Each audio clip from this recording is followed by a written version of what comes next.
questions and for Dr. Kaushik's interjections. So I have titled my talk as Evolution and Spread of the Novel Coronavirus, SARS-CoV-2. And I could have named my talk as Going Viral, but I didn't want to do that. That would be too frivolous. So I said that I'll stick to a more academic title. So I'm going to talk about evolution and how this virus has been spreading, what may be the reasons for its fantastic spread, and so on and so forth.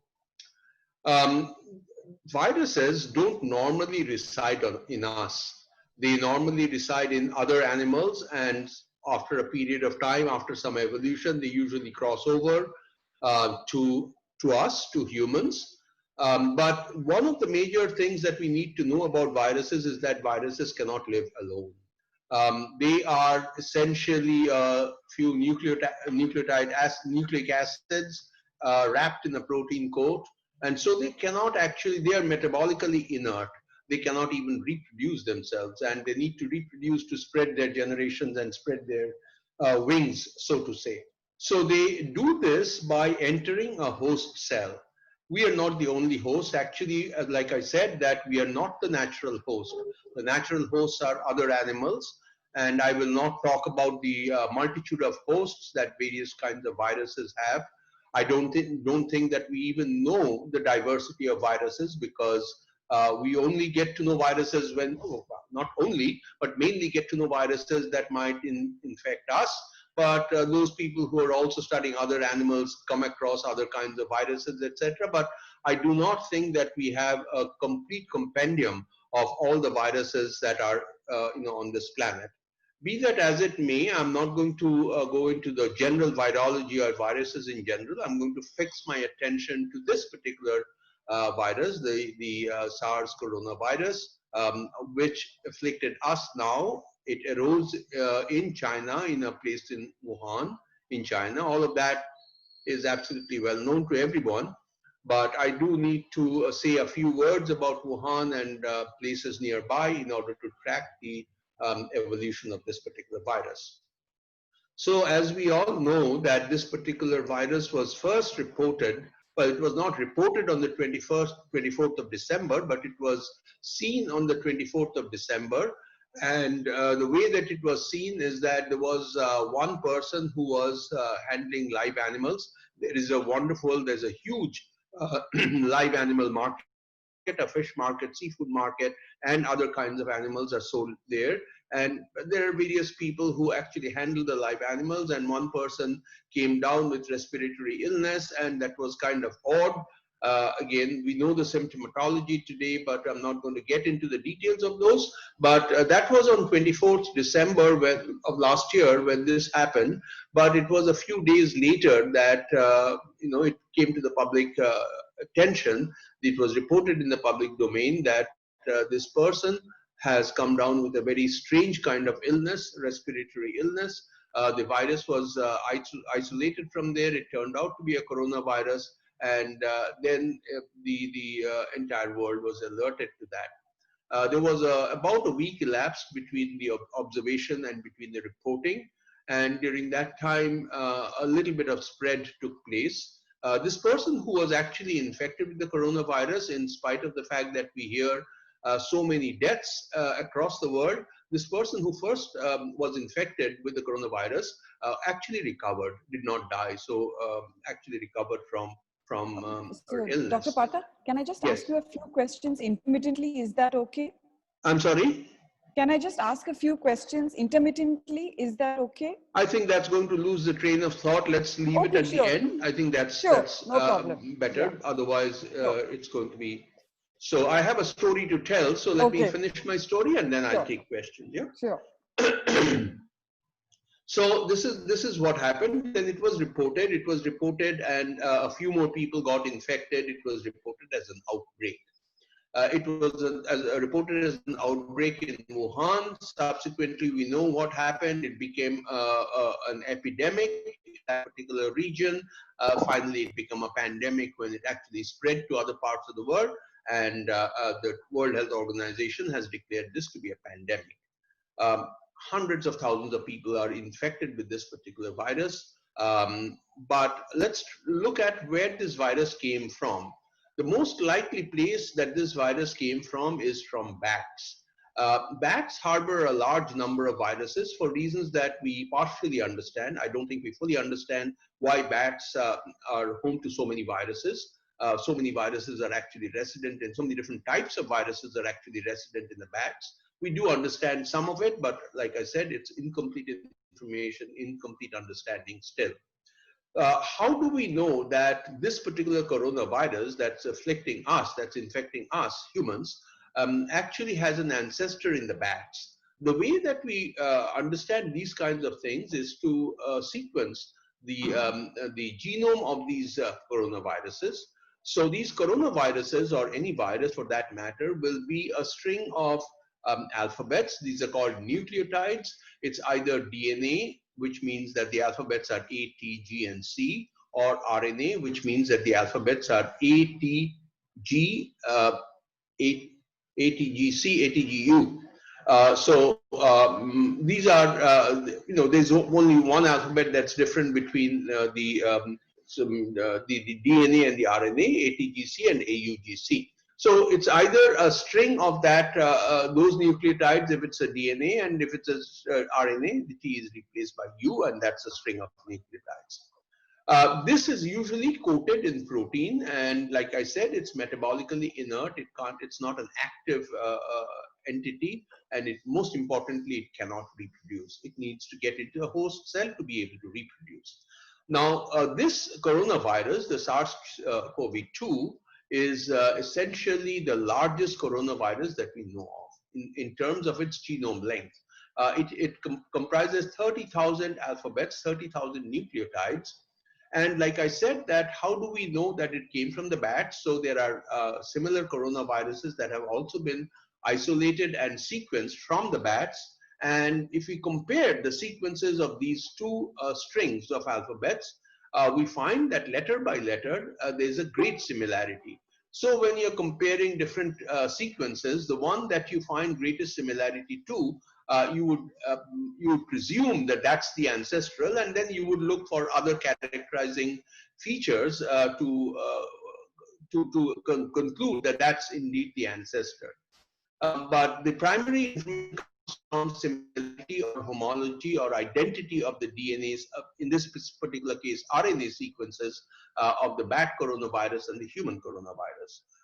If you look at the sequence identity, letter by letter identity between these two sequences, the human coronavirus and the bat coronavirus, the sequence identity is about 96%, which means that 96% of these 30,000 alphabets are exactly the same, position by position, letter by letter. And there are other kinds of features that helped us conclude that we can trace back this coronavirus to the bat. The bat coronavirus is an ancestor to this human coronavirus. It's only 96% identical, which essentially means that 4% of the 30,000 alphabets is different between the bat coronavirus and the human coronavirus. Now, did the bat coronavirus directly come to the humans? And how did they come to the humans, or how do they come to the humans? So I'll make a very general statement. One of the ways that so this is from one species to another species. One of the ways that there is a crossover from one species to another species is because of certain changes in the DNA. We do understand some of those changes that gives it the ability to cross over from one species to another. But again, all of this information is kind of incomplete, but genomic changes precede the crossing over from one species to another. So one of the questions that all of us had is that, did we get this particular coronavirus directly from the bats? The answer most likely is no. There must have been, or we believe that there was an intermediate species, and approximately we think that the intermediate species was an anteater, a pangolin. And the reason why we think so is because about 150 miles from Wuhan, two pangolins were suddenly found dead. And these two dead pangolins had a lot of froth in their mouth, which was a characteristic feature of lung infection. They were dead. They dissected these two pangolins, they dissected the lungs and isolated the virus, sequenced the viruses of each of the two viral isolates isolated from these two pangolins. And what was found is that these were also coronaviruses, and the sequence identity with one of the two pangolins was 90%, with the other pangolin it was 92%. So between the human coronavirus and the pangolin coronavirus, the sequence identity was 90% in one case, 92% in another case. Other kinds of features were looked at, and it was again tentatively concluded that the coronavirus came from the bat to the pangolin to the human. Now, in last week, about 10 days back, there has been another study where they believe that pangolin may not be an intermediate. So there's other kinds of evidence that the pangolin may not be an intermediate. What that intermediate was is not very clear. But for now, what it suffices to say that the ancestor is in the bats. It probably came through another intermediate to the human, and that intermediate is still not completely known, but the most favored intermediate species is the pangolin. So it came from the bat to the pangolin to the human, and these species exchanges took place because of certain kinds of changes in the RNA of the coronavirus. So this is about essentially about the evolution of the coronavirus. This particular coronavirus, if I can get slightly technical, is, like I said, is an RNA coronavirus, meaning that it's AUGC instead of ATGC, which is available in the DNA. The T is replaced by U in RNA. It's also positive stranded, which essentially means that it's very, very amenable to immediate reproduction. So positive stranded means that it is like mRNA, and it can be immediately translated. If it is negative stranded, then it needs to be first copied to mRNA and then again translated for it to become active. So this is poised towards being so active, and it can be quickly activated once it enters the host cell because it's positively stranded and is an mRNA, which is like an mRNA. So once it enters the host cell, it can be quickly activated. It no longer will remain metabolically inert.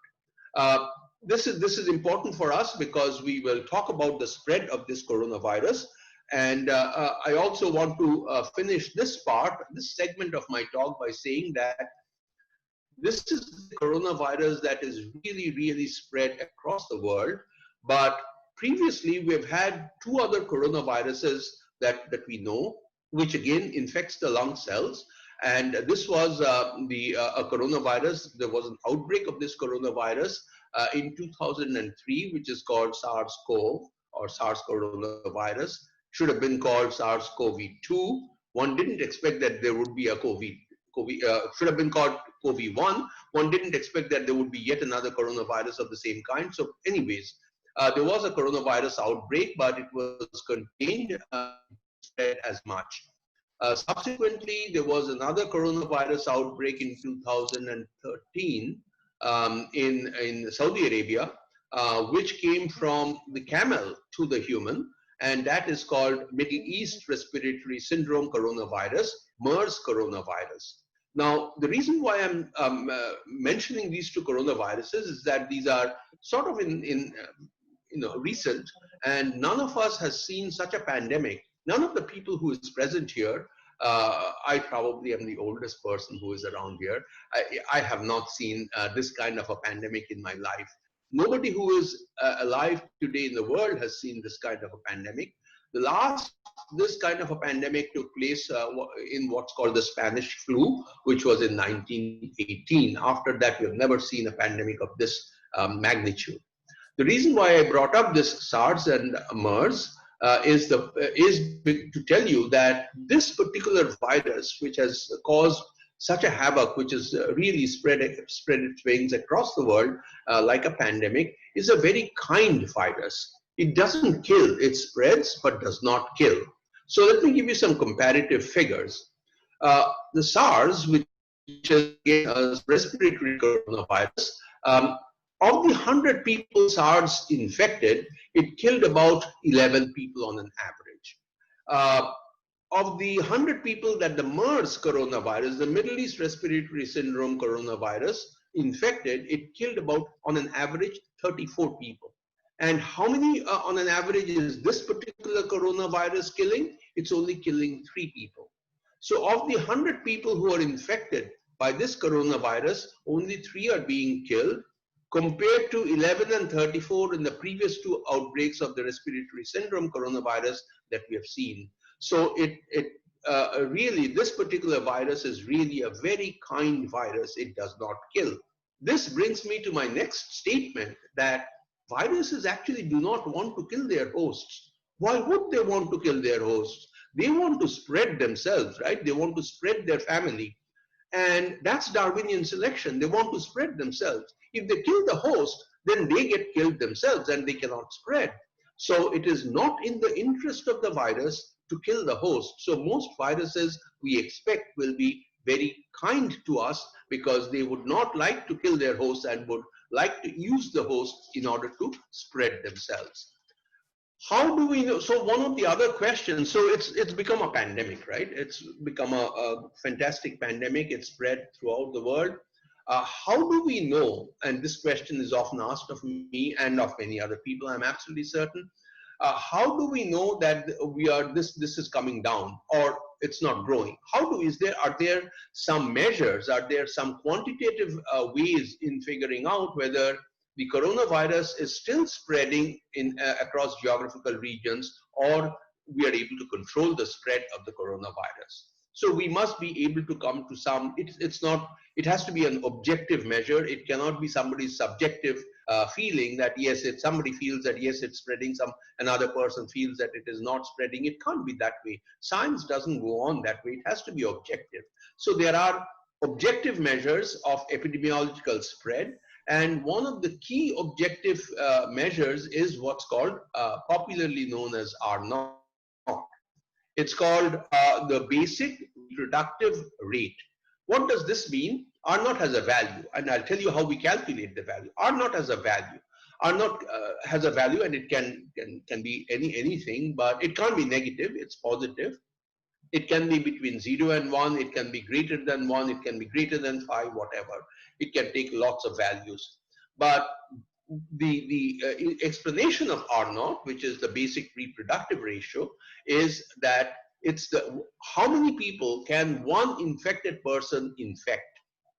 So that's essentially what R naught is. So you can imagine that if an infected person infects more than one uninfected person in the community, then the disease is spreading, right? If one infected person infects 5 other uninfected persons, then of course the disease is spreading. If an infected person infects on an average less than one uninfected person, then you know that the spread of the disease, the spread of the virus is under control, because it stabilizes when one infected person infects one other uninfected person.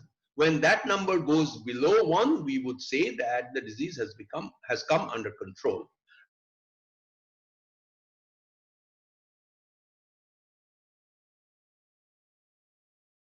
Spreading. I hope that I've been clear. R naught is the number of people an infected person will infect uninfected people. Number of uninfected persons that an infected person will infect.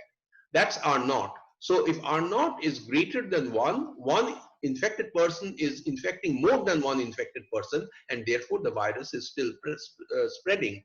If R naught is less than 1, then we would say that one infected person is infecting less than one uninfected person on an average, and therefore the disease is getting under control. How do we actually calculate R naught?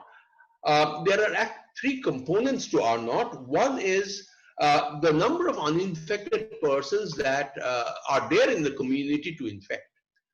And I'll come to this concept later. Number of uninfected people that are available in the community to be infected. So that's one component of R naught. So the virus can transmit to these uninfected people. And then so that's the number of susceptibles, so to say. And then this particular virus takes a number of days by which for an infected person to infect another person. So the number of days during which an infected person can infect other uninfected people. So that's another component.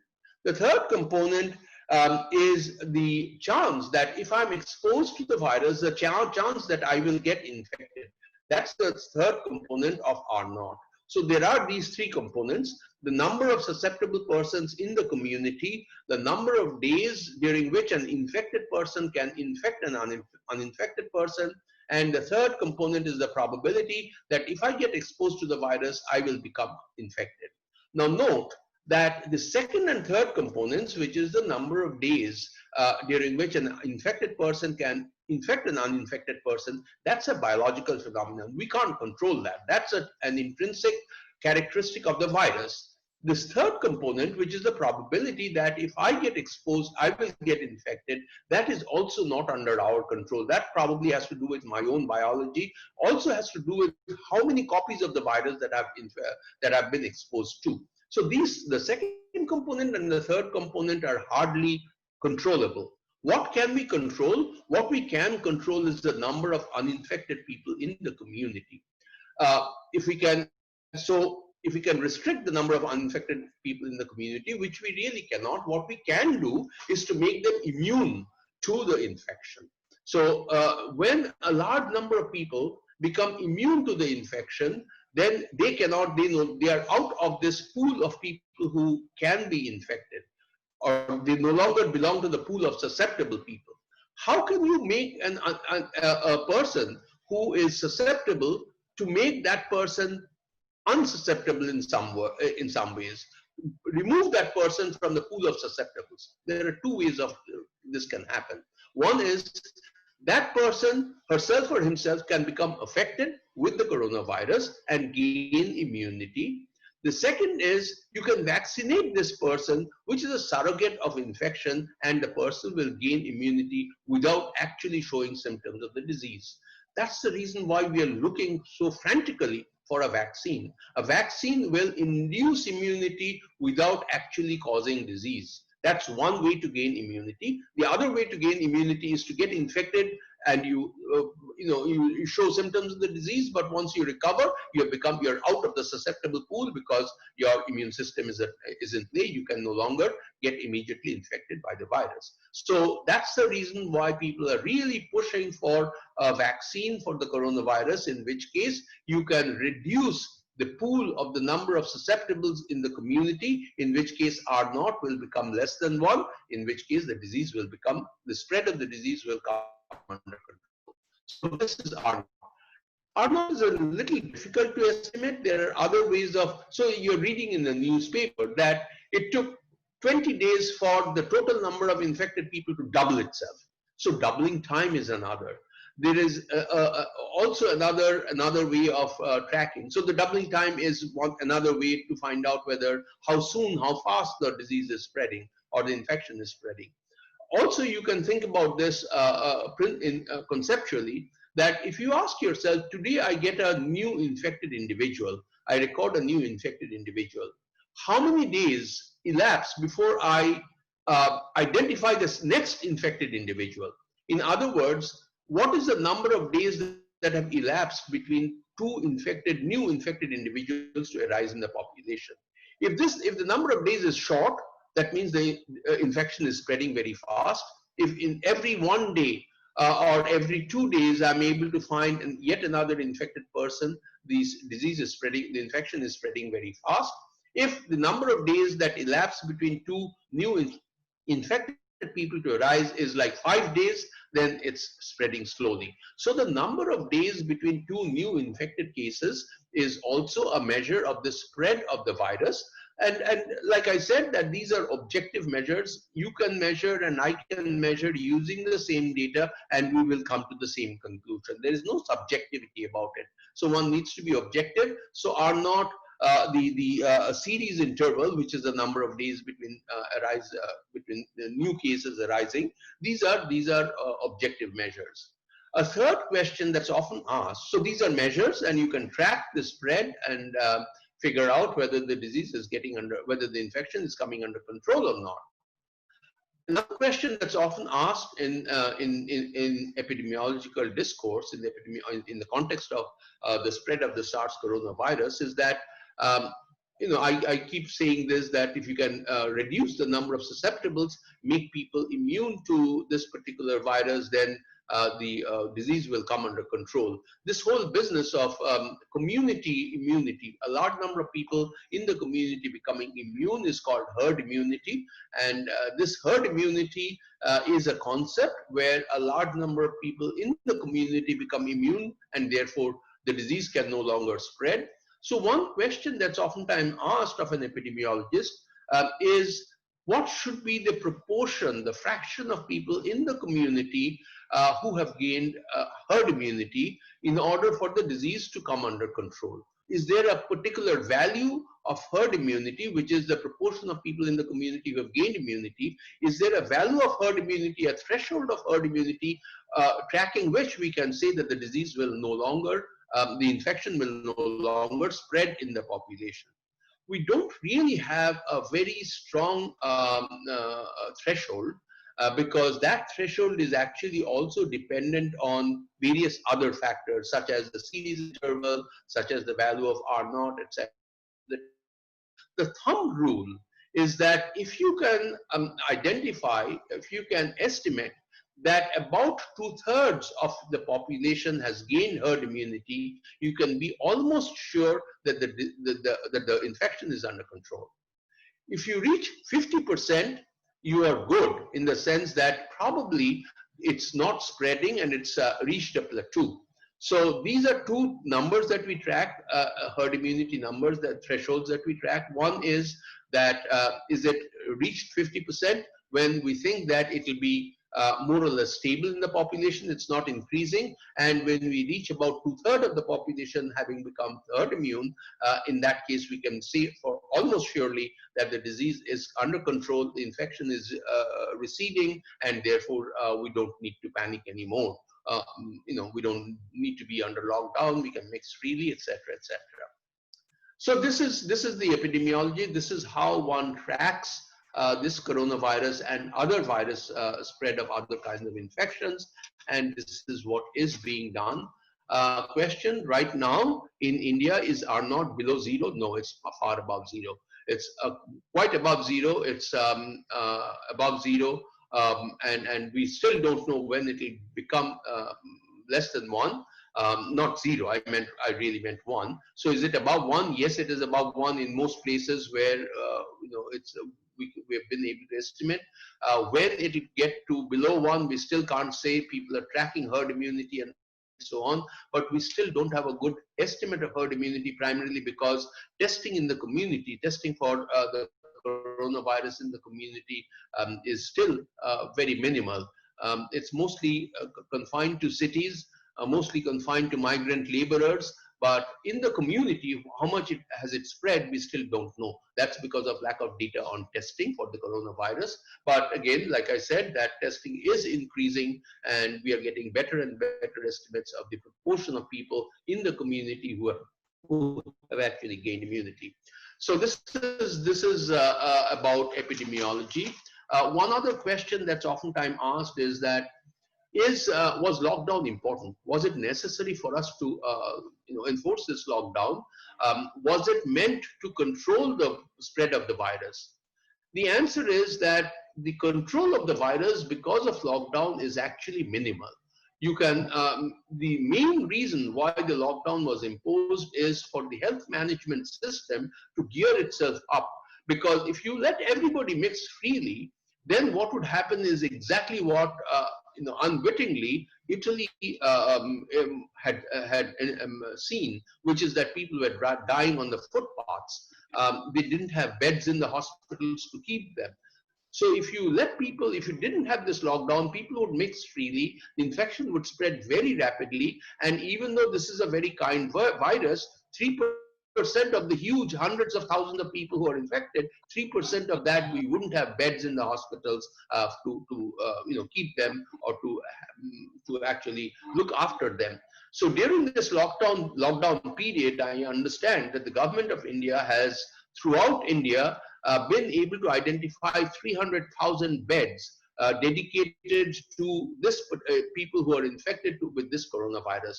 Never in the history of India, health management in India, were we able to get 300,000 beds for individuals with one single infection or one single disease.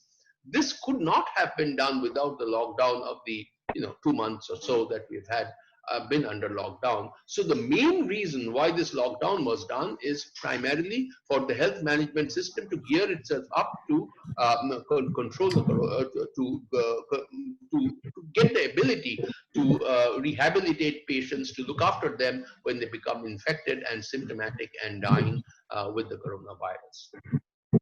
I will spend the next 5 or 7 minutes talking about the spread of the coronavirus and what have we learned by looking at the different subtypes of the coronavirus.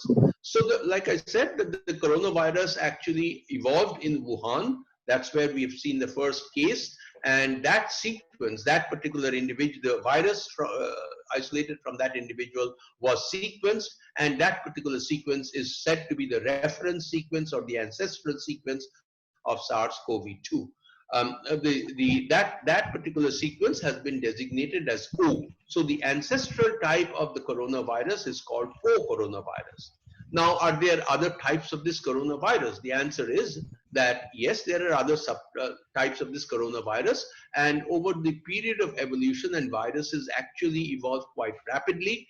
This particular virus is not evolving rapidly for the simple reason that this okay, so let me just give you an analogy. Let's say that somebody has written out a sentence that means something.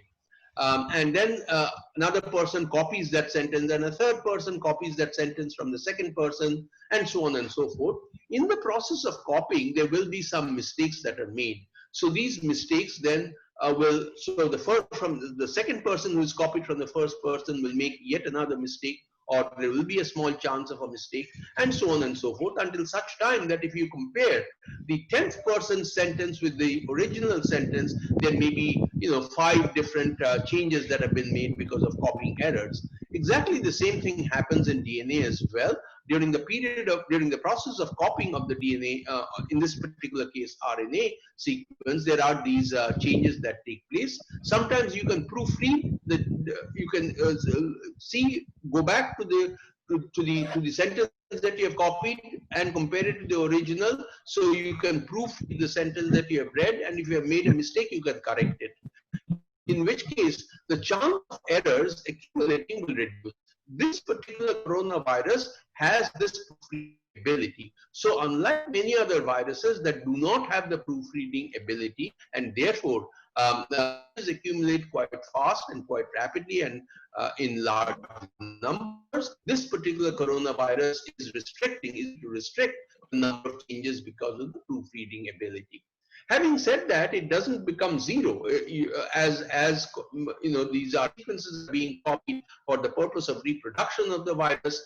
There are changes that happen, and because of these changes, at some point of time, the changes will be so many that it will make a different meaning. It will not even convey the same meaning as the original statement, as the original sentence that was written, because copying and then you would say that I've gotten a new sentence. Clearly, we've gotten a new type of this virus. Now, during this process of identify the subtypes, again, the sequences of these viruses, 11 of these different sequences have arisen because of these copying errors, because of these changes that take place during the process of copying of the RNA. So there are these names have been given. What's interesting is there are these 11 different types of this coronavirus. If you look at most regions of the world, you find that only one type of the virus has completely outcompeted the other remaining 10 types. Now, you would imagine that the ancestral type would be the most dominant type, but that's not what it is. It's a derived type. It's an evolved type that has actually outcompeted every other type and has spread its wings throughout the world, particularly in Europe and United States. And that type of the virus is called A2A. This particular coronavirus has a specific characterizing change in a specific domain called the spike protein. So this coronavirus has these spikes that you see, right? We see pictures of those are the spike proteins. Those are spikes that will go and attach itself to the human host cell. And this A2A has an interesting change from one amino acid that's called aspartic acid or aspartate to another amino acid that's called glycine. And this is at the 614th amino acid position of the protein. So this particular change was noted. We still don't know what this particular change does. We have some speculations, and now we have a little better functional data in order to show what this does. Now, once a virus starts to spread, it needs to do two things. One is it needs to attach itself to the host cell. Then it needs to crack the host cell and get inside the host cell for it to be able to propagate, reproduce and propagate. So this ability to anchor itself to a host cell is provided by the spike protein. The spike protein is the proximal protein that will go and anchor itself to the host cell. What does it anchor to, and why does it only infect the lungs? It anchors to another human protein that's called angiotensin converting enzyme 2. So this is produced in plenty on specific kinds of lung cells that are called type 2 pneumocytes. These type 2 pneumocytes produce huge quantities of angiotensin converting enzyme 2. That's a protein on the surface of the host cell. And this spike protein is geared towards attaching itself to angiotensin converting enzyme 2.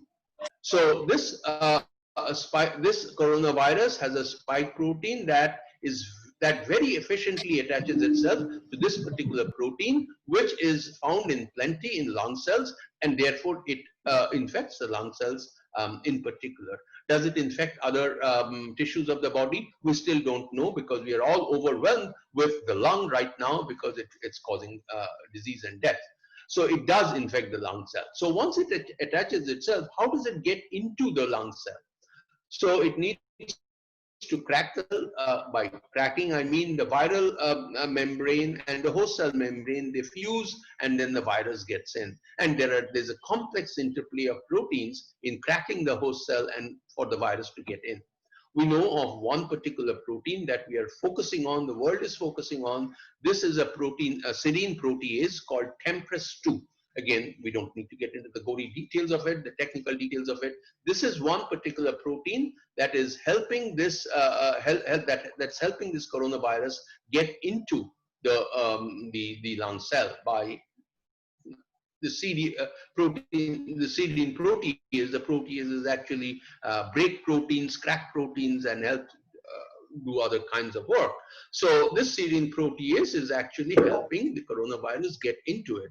So why is it that A2A is spreading and not the other types? Because every one of them will have the spike protein, which will attach itself to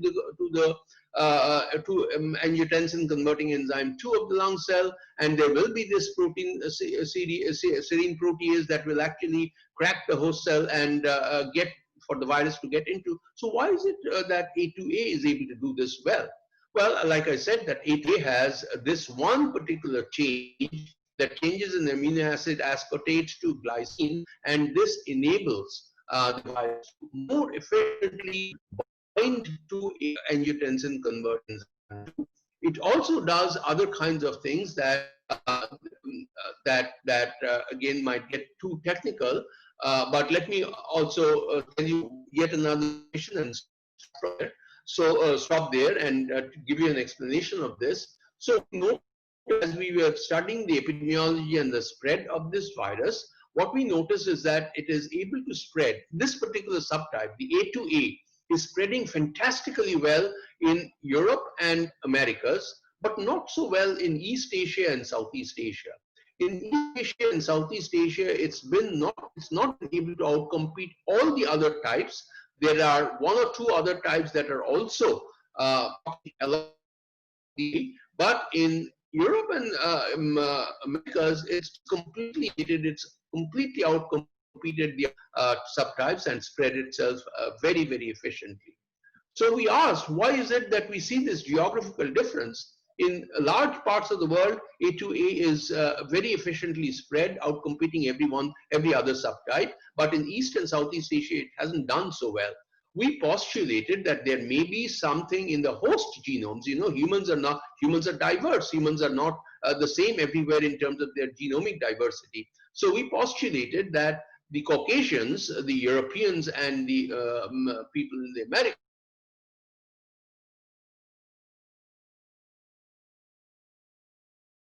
from the Chinese, the Southeast Asians, the Indians, and so on. So we postulated this, and we hypothesized coronavirus attacks itself and then cracks open or fuses the membranes of the host cell, and it's facilitated by a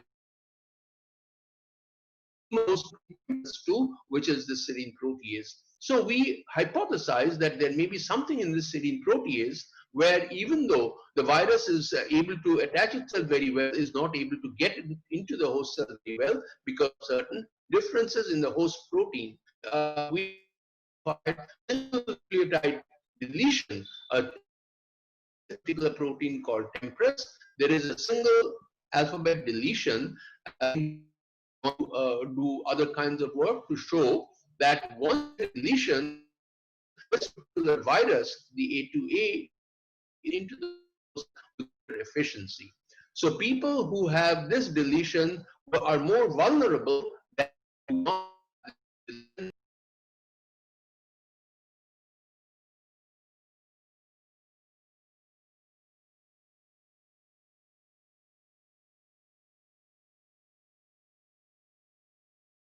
or other South Asians. So we that we have been able to identify why this A2A, number one, the D614G, the aspartic acid to glycine change, enables it to anchor better, and then this particular deletion C mutant, which is a host mutation, which enables it far better to get into the host cell if there is this deletion than if it is not. And there are differences in among individuals in various geographies where the frequency of this deletion is different. So we find that it spreads better among the Caucasians compared to the East Asians.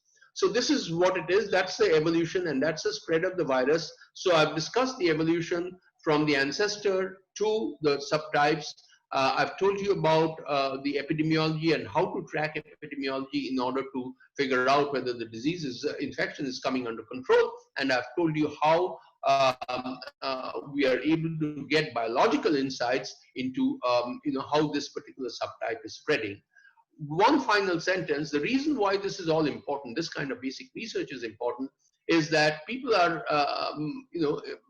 running after and doing huge amounts of work to trying to find a vaccine for this. And the reason why they're trying to find a vaccine is because you can spread herd immunity much better, and if you spread herd immunity much better, you can control the infection. So in terms of identifying, discovering a vaccine, if you don't take these mutations in E2A into account explicitly, you will discover a vaccine that will not be effective against this particular subtype, in which case it's a completely lost battle, because this subtype is the dominant subtype. So you need to take that into account, and therefore basic science research is so important to inform applied science research. So I do want to end this, that it is important for us to find applications of science, but in order to we do this basic kind of research on evolution, on spread, etc., which seems like does not have an immediate application to control the spread of the infection, but it, as you can see, that it has a lot of implication in terms of finding vaccines and how we need to tweak the vaccine such that it can control this dominant subtype. And that's the message that I want to leave you with, that basic is extremely important, although the proximal research that's required is for us to find a vaccine, and applicable science is very important. Thank you very much for your attention. Happy to take any questions. Dr. Kaushik, all yours. Thank you, Dr. Partha. Thank you. It was like a story. Very much flowed like a story. So I have some questions, but maybe we'll start with student questions first. Right? Sounds good? Can you hear me? Yes, I can, but if you can speak up a little bit, that would be Yeah, good. sure. Absolutely. Yeah, Absolutely. now I can hear Okay. you well. Great, great. Thank you, Dr. Partha. So, Dr. Partha, let's start with the first question. Why does this virus have so many mutants or mutant forms? So, ask Kunal. So, is it true that it has a higher mutation rate than other viruses in the corona family or other viruses in general? On the contrary, in general, viruses mutate very fast. Yes. But like I said, that this particular virus has proofreading Hmm. ability.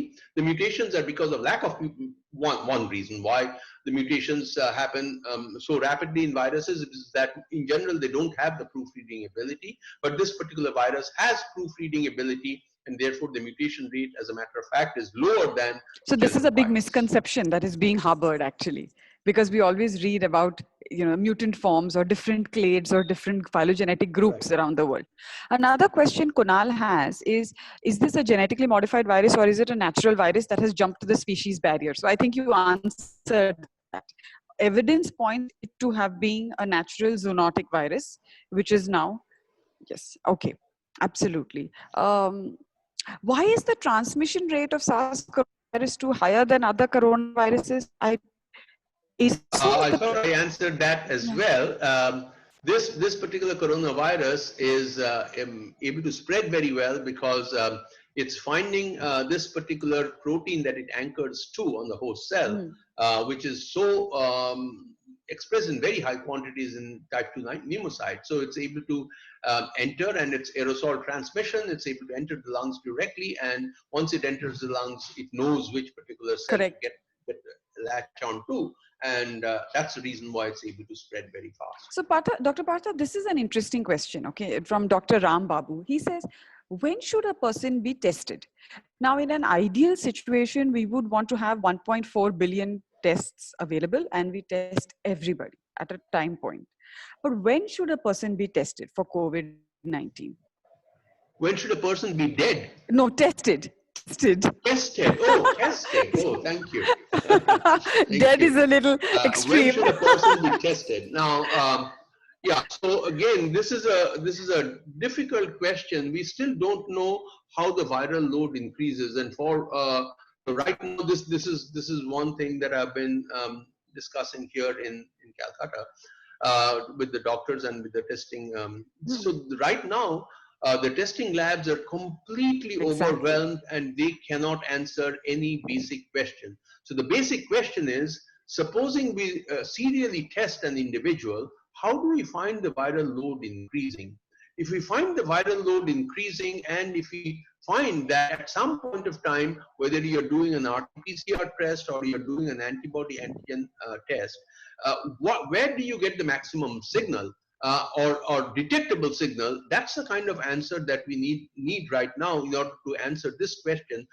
After how many days of infection do we really need to test to make sure that the individual is infected or uninfected? If the viral load is too low, antigen antibody reaction is not going to give you anything. Perhaps the reverse transcriptase qPCR that we are doing, which is supposed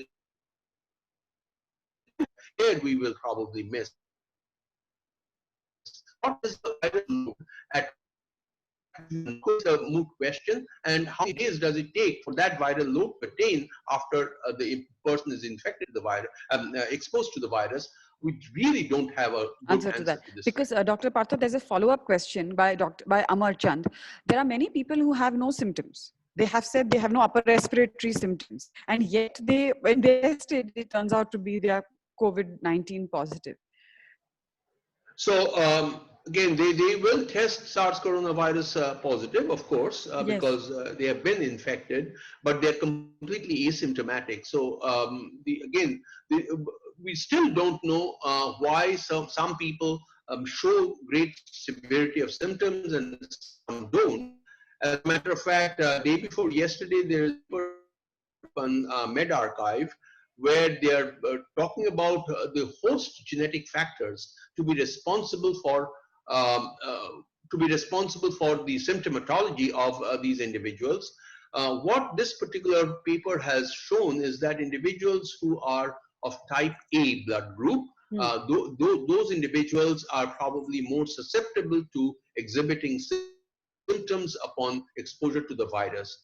There may be other kinds of host genetic factors that predispose you to to different kinds of symptoms, but we still don't know that. There is a lot of research that's right now in place to understand, to relate the host genetic background with symptoms of severity, symptoms and severity. So I think we don't have an answer yet, but there are some indications that host genomes may be important, may be the important determinants of what kind of symptoms that we show. And what the outcome is for a nation. Now, for Yes. example, I was looking at a graph, Dr. Partha, and South Korea has managed to intervene at a very early stage and basically plateaued it even before you could see it rise. Their plateau is the flattest. So what do you think South Korea did right?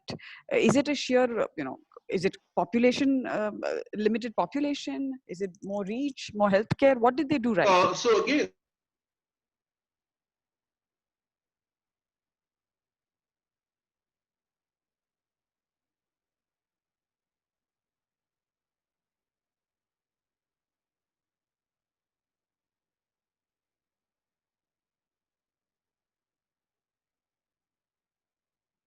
is low, and so in certain parts of the world, they did not enforce lockdown, and they've been good.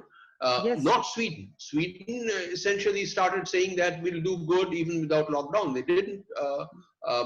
Their spread has been phenomenal. So they completely lost out in spite of the initially they seemed to show good epidemiology, but subsequently, as days elapsed, their epidemiology became worse and worse, and right now they are one of the worst nations. Not having lockdown, they've reduced their population to a large case fatality rate and all of this.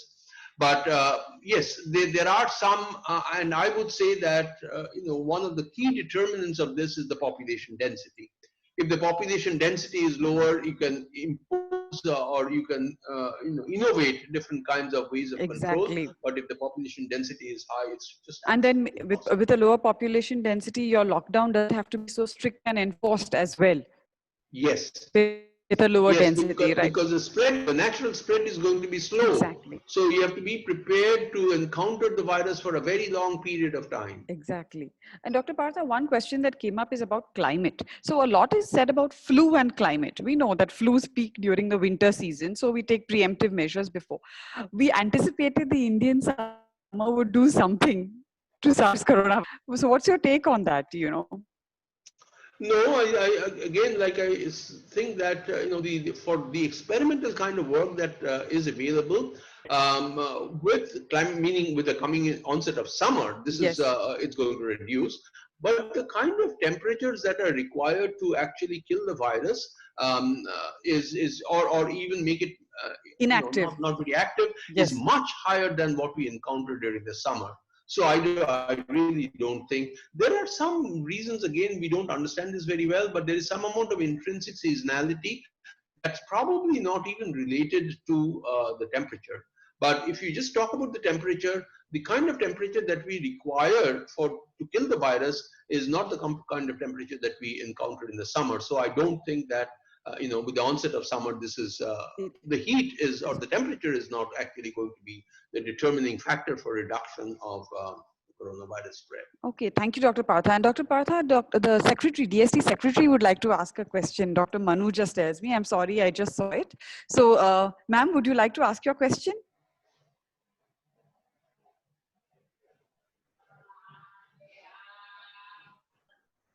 I'm just waiting for her.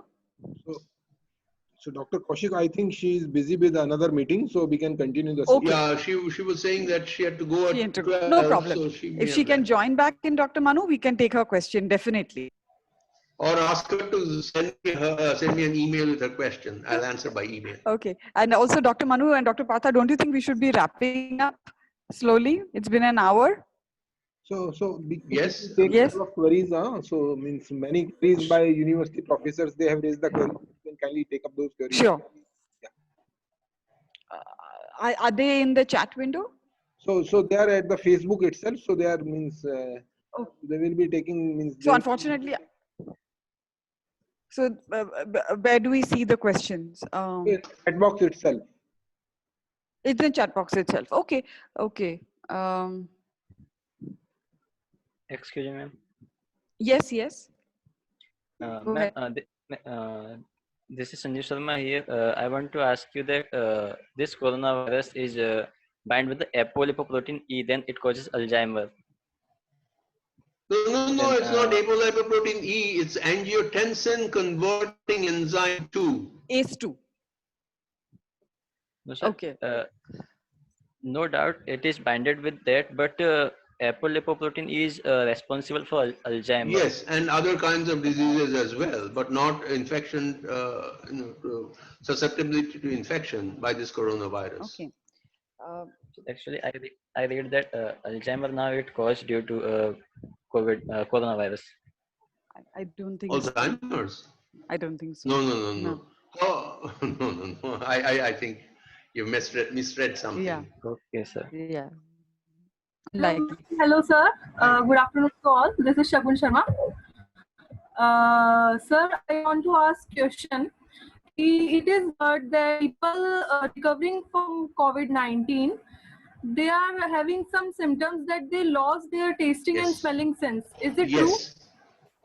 We again understand why anosmia is a loss of sense of smell, why this happens. And as a matter of fact, yesterday or today, there's a paper that says that this loss of smell can be long lasting. Very often, oftentimes, some viral infections, you lose certain sensations for a short period of time. But this paper, where did anyway, this morning I was reading a few things, and this said that the anosmia can be long lasting because of, I don't know how they have been able to figure that out, but Why yes. it's happening? What are the factors that this depends on? Sorry? So why is it Oh, happening? we don't People are- understand it at all. I don't think that we understand why anosmia is happening at all. No, that's a very important question to put some research on. So it's evidently affecting the nervous system as well. Okay, sir, one more question. People having diabetes and high blood pressure or blood pressure problems are getting more infected and are getting more killed by this virus. So can you explain it, elaborate it? Why Yes, it is? yes, I can. Yes, I can. So people who have hypertension, they are usually on drugs to control their hypertension. And one of the most popular drugs is called ACE inhibitor, angiotensin converting enzyme inhibitor. Don't mistake it for yet another protein called angiotensin converting enzyme 2. Angiotensin converting enzyme and angiotensin converting enzyme 2 are two separate proteins. Increase in angiotensin converting enzyme will lead to high levels of blood pressure, and they need to control it by inhibiting angiotensin converting enzyme. So that's what hypertensives take. They take drugs that are inhibitors of ACE inhibitors they are called. Once you inhibit angiotensin converting enzyme, you almost automatically drive the expression of angiotensin converting enzyme 2 up. It's upregulated. So what happens is that individuals who are hypertensive and on ACE inhibitors will have greater amount of expression of angiotensin converting enzyme 2 in their lung cells, which means that they're inviting more and more coronaviruses to attach itself to the lung cells. That's the reason why they have more. Okay, thank you, sir. It's been a privilege to talk to you. Thank you. Thank you, sir. Thank you.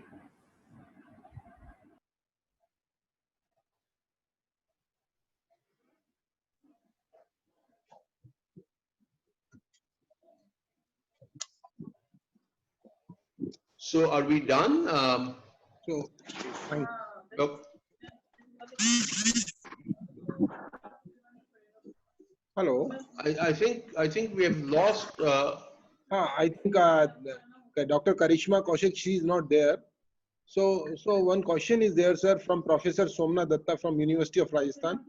So she has raised one query whether we should have scared of bat populations nearby, for example, in trees and viruses, as they may infect us or other animals.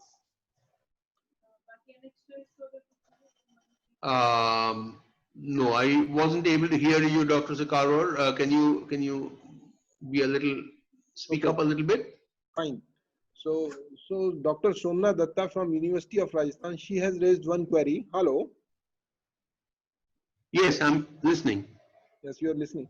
So then I'm listening. she's asking that whether we should be scared of bat population nearby, for example, in trees, viruses, like that.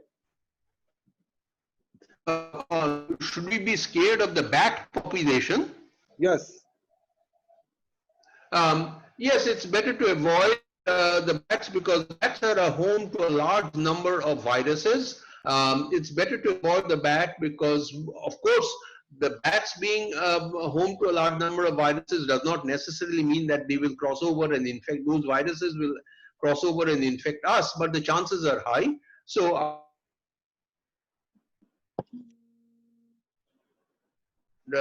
better to avoid them, yes. Another question is there from one of summer research fellow. So is the property of coronavirus depend on the climate or not? I thought I answered that question. Property meaning its ability to spread. It gets killed completely if the temperature rises above a certain value. I forget what that temperature value is, but that's far above the temperatures that we encountered in the summer in India. So I don't think that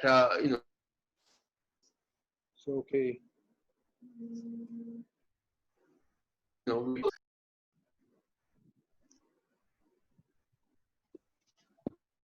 Hello.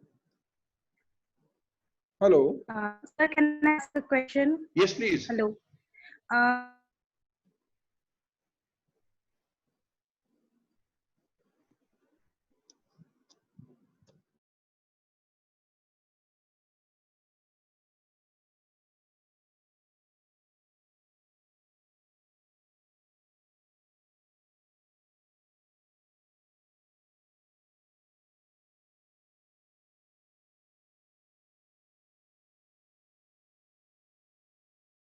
Not to pick those up and start eating them.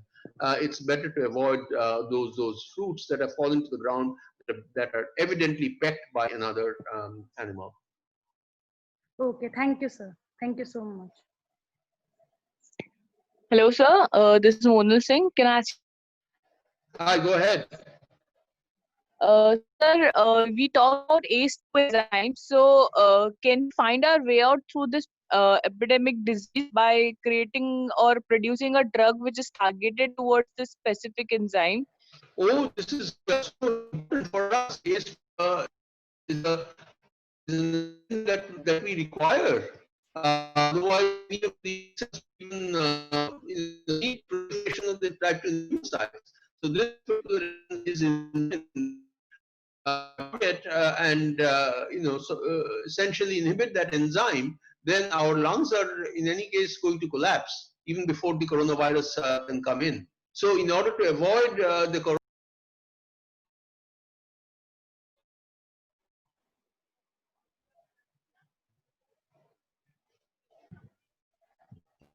Sir, why in some regions mortality rate due to coronavirus is high, while in others it is very less?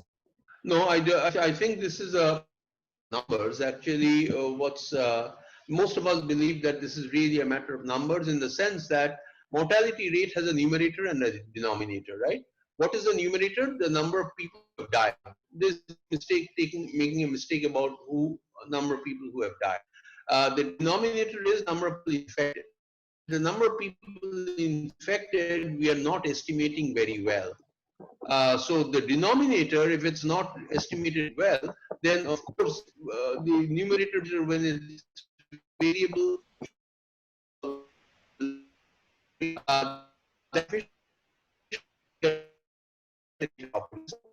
is that there are some states in India where they are even tampering with the numerator. So what they are saying is that a person who died